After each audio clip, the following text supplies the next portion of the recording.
Implantation fail होते ही ये सारा लक्षण आपकी बॉडी में दिखाई देने लगते हैं। जब आपका इम्प्लांटेशन फेल हो जाता है, तो ये सारा लक्षण दिखाई देने लगता है, जिससे कि आपको पीरियड आने से पहले ही ये आप अंदाजा लगा लोगे कि आपको प्रेगनेंसी नहीं हुई है।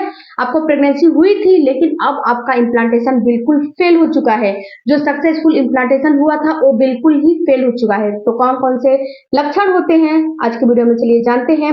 और फ्रेंड्स, जब इम्प्लांटेशन फेल होता है, तो इसके रीजन क्या-क्या होते हैं? सबसे पहले इसके रीजन के बारे में जानते हैं, इसके बाद तो लक्षण के बारे में जानेंगे कि आखिर आपका इम्प्लांटेशन फेल क्यों होता है, किस रीजन से फेल होता है। तो देखिए डियर, सबसे बड़ा और सबसे इसका रीजन होता है आपके अंडे की क्वालिटी और आपके मेल का जो स्पर्म है उसका क्वालिटी क्वांटिटी ठीक नहीं होना। अगर आपका अंडा ठीक नहीं रहेगा, उसकी क्वालिटी अच्छी नहीं रहेगी, उसकी साइज 24 नहीं रहेगी, उससे छोटा रहेगा, या फिर आपका अंडा बिल्कुल कमजोर रहेगा, तो ये आपका इम्प्लांटेशन फेल होगा ही होगा। इस चीज को आपको समझना होगा, क्योंकि फ्रेंड्स, जब आपके अंडे की क्वालिटी अच्छी नहीं रहेगी, अंडा ही अच्छा नहीं रहेगा, जैसे कि आप एक पेड़ लगा रहे हो, तो पेड़ का जड़ ही अच्छा नहीं रहेगा, तो ऊपर कहाँ से बड़ा होगा। जैसे आप मकान बना रहे हो, तो मकान ही ठीक नहीं रहेगा, तो ऊपर आप अच्छा जो है छत के ऊपर छत नहीं बना सकते।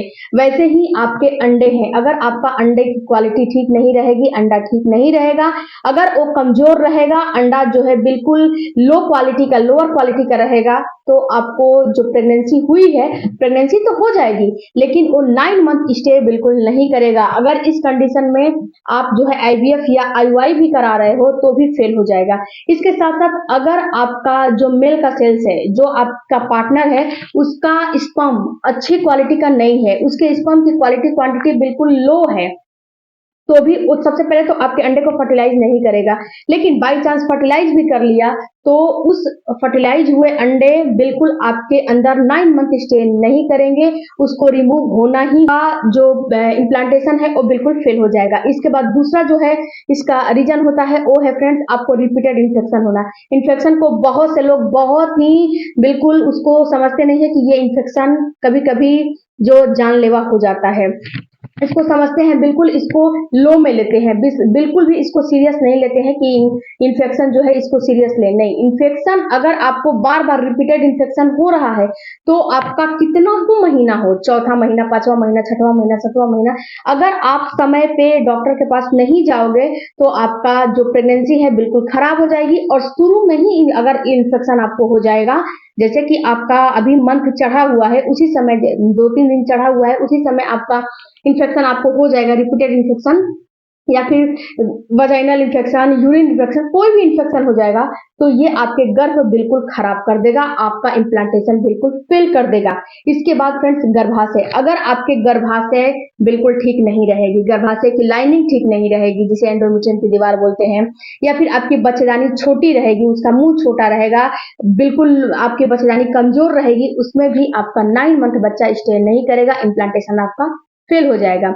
उसके बाद फ्रेंड्स, हार्मोन, अगर आपका इम्प्लांटेशन की प्रक्रिया चल रहा है और उस समय अगर आपके हार्मोन में उतार चढ़ाव होंगे, आपका हार्मोन डिसबैलेंस होगा, आपका हार्मोन बिल्कुल गड़बड़ होगा, तो भी आपका इम्प्लांटेशन 100% बिल्कुल फेल हो जाएगा। ये सक्सेसफुल इम्प्लांटेशन आपका नहीं होगा। और इस सारे कंडीशन में अगर आप आईवीएफ या फिर आईयूआई भी करवाओगे, तो वो भी फेल होगा, फेल हो जाएगा। कितने महिलाओं को आपने देखा होगा, सुना होगा कि उनका 2-2, 3-3 जो है आईवीएफ आईयूआई फेल हो गया, पैसा बिल्कुल बेकार हो गया। क्यों हो गया? क्योंकि उनको रिपीटेड इन्फेक्शन हो रहा होगा, उनकी बच्चेदानी ठीक नहीं होगी, या फिर अन्य भी कारण हो सकते हैं जिससे कि आपका आईवीएफ भी फेल हो सकता है। तो इस चीज को आपको ख्याल रखना है, नेचुरली कंसीव कर रहे हो तो भी, या फिर आईवीएफ आईयूआई करा रहे हो तो भी। अब जानते हैं कि जब आपका इम्प्लांटेशन फेल होने लगता है, तो आपकी बॉडी में कौन कौन से लक्षण दिखाई देने लगते हैं। तो सबसे पहला जो लक्षण आपकी बॉडी में आपको पीरियड का आ जाना। पीरियड का जब पीरियड आपका आ जाएगा, तो समझिए कि मेरा इम्प्लांटेशन बिल्कुल फेल हो चुका है। दूसरा रीजन, आपका जो यूट्रस है वो बिल्कुल आपको हैवी हैवी महसूस होने लगेगा। आपको इम्प्लांटेशन की प्रक्रिया जो है पूरी हो गई है, लेकिन उसके बाद अगर आपको फेल होने वाला रहेगा, तो आपको ऐसा महसूस होगा कि आपकी यूट्रस बिल्कुल हैवी हैवी बिल्कुल फील हो रहा है, और ऐसा महसूस होगा कि उसमें कितना वजन सा जैसे कि लदा हुआ है। तीसरा आपको लक्षण दिखाई देगा, आपको घबराहट होने लगेगा, बहुत ज़्यादा पसीना आने लगेगा, पसीने आने लगेंगे। इसके बाद फ्रेंड्स आपको थकावट होने लगेगी, बेवजह की थकावट होने लगेगी। ये भी एक जो है लक्षण होते हैं आपके इम्प्लांटेशन को फेल होने का। इसके अलावा फ्रेंड्स अगर आपका इम्प्लांटेशन फेल होने वाला रहेगा तो आपके यूट्रस में आपको पेन होने लगेगा, आपके पेट में नाभि के नीचे आपको बहुत ज़्यादा आपको पेन होने लगेगा। तो अगर आपको ज़्यादा पेन हो रहे हैं तो हो रहे हैं, उसके बाद हल्की सी स्पॉटिंग भी अगर आपको आ रही है, हल्की हल्की सी भी आ रही है, तो समझिए कि अब आपका इम्प्लांटेशन फेल होने वाला है। उसके बाद फ्रेंड अनयूजुअल उसके बाद फ्रेंड बेवजह का भूख का बढ़ जाना। अगर आपका अनयूजुअल हंगर हो गया है, यानी कि आपको कोई भी चीज का जैसे कि क्रेविंग चलने लगी, कुछ किसी भी चीज को खाने का मन कर दिया, या फिर अनयूजुअल जो है आप कुछ भी खा पी ले रहे हो, तो ये भी एक कंडीशन होता है कि आखिर ऐसा क्यों हो रहा है।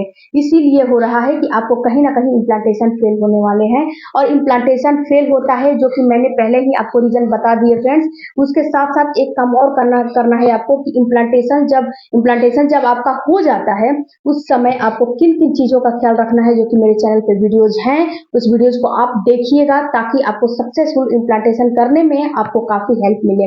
इसके साथ फ्रेंड्स एक चीज और आपको महसूस होने लगेगी कि जब आपका इम्प्लांटेशन फेल होने वाला रहेगा तो आपका जो गर्भाशय है ना, वो गर्भाशय आपको ऐसा महसूस होगा ना कि वो बिल्कुल फूल सा गया है, नीचे की तरफ लटक सा गया है, या फिर उसमें ऐसा महसूस होगा आपको ना कि कभी कभी आपको चुभन सा दर्द होगा, कभी बहुत ज्यादा पेन होगा, कभी मतलब कि आपकी बॉडी में डिस्कम्फर्ट बना रहेगा, आपकी बॉडी बिल्कुल डिस्कम्फर्ट जोन में चली जाएगी, डिसकंफर्टेबल आपको महसूस होने लगेगा, आपको कुछ भी ठीक ठाक नहीं लगेगा। पहले ही आपको आभास हो जाएगा कि मेरा इम्प्लांटेशन फेल होने वाला है, क्योंकि जब इम्प्लांटेशन फेल होता है तो पहले ही आपको कुछ ना कुछ सिम्टम्स दिखाई दे देता है, जिससे कि आप समझ जाओगे कि अब आपका इम्प्लांटेशन फेल हो सकता है। सक्सेसफुल इम्प्लांटेशन अगर आप करना चाहते हो तो आपको इम्प्लांटेशन से लेके ओवुलेशन से लेके इम्प्लांटेशन तक किन किन चीज़ों का इस्तेमाल करना चाहिए, जो कि मैंने वीडियो बनाए हुए हैं। उसके साथ साथ फ्रेंड्स आपको क्या क्या चीज़ लेने चाहिए, आपको कौन कौन सी छोटी छोटी टिप्स करना चाहिए, ताकि आपको ये समझ में आ जाए कि मेरा सक्सेसफुल इम्प्लांटेशन आपको करना आपके हाथ में है। अगर चाहोगे तो आपको इसको सक्सेसफुल कर सकते हो, क्योंकि फ्रेंड्स सक्सेसफुल इम्प्लांटेशन करना बहुत बड़ी बात नहीं होती है। कितनी महिलाएं क्या करती है ना कि उनका इम्प्लांटेशन की प्रक्रिया चल रही होती है, उसमें हेयर वॉश कर लेती हैं, इसके साथ साथ वो रिलेशन मेंटेन करना शुरू कर देती हैं, इसके साथ कोई भी ऐसा काम कर लेती हैं जिससे कि उनका इम्प्लांटेशन बिल्कुल फेल हो जाता है। तो आप बिल्कुल आपसे रिक्वेस्ट है कि ऐसा काम मत करिए, ताकि आपका सक्सेसफुल इम्प्लांटेशन हो जाए। फ्रेंड्स ये सारी चीजें क्यों मैं बता रही हूँ, ये सारी चीजें फ्रेंड्स इसलिए मैं बता रही हूँ कि जो इंस्टाग्राम है, यूट्यूब पे तो बहुत ज्यादा कम आपको देखने को मिल रहा होगा डीएम, लेकिन इंस्टाग्राम पे बहुत ज्यादा डीएम आ रहा है कि मेरी प्रेगनेंसी हो चुकी है, मेरे पीरियड मिस हो गए हैं, लेकिन बाद में जो है मुझे पीरियड आ गया। तो डियर आप कहीं ना कहीं छोटी छोटी गलतियां, छोटी छोटी मिस्टेक इम्प्लांटेशन के समय कर देते हो, जो कि आपका इम्प्लांटेशन फेल हो जाता है और बाद में आपको बिल्कुल पछताने पड़ते हैं। और जब ये ऐसा कमेंट मैं देखती हूँ तो मुझे बहुत ज्यादा तकलीफ होती है। तो फ्रेंड्स अपना ख्याल, अपना सतर्कता बरतिए, जानिए, समझिए कि आपकी दायित्व क्या है। आप प्रेग्नेंट बनना चाहते हो कि नहीं चाहते हो, तो प्रेग्नेंट बनना चाहते हो तो छोटे छोटे मिस्टेक्स को मत करिए, ताकि आपका सक्सेसफुल इम्प्लांटेशन हो जाए। आई होप फ्रेंड्स कि इस वीडियो से आपको थोड़ा सा भी नॉलेज मिला होगा, तो चैनल को जरूर सब्सक्राइब कीजिएगा। मिलते हैं अगले वीडियो में। Thank you for watching, bye bye, take care.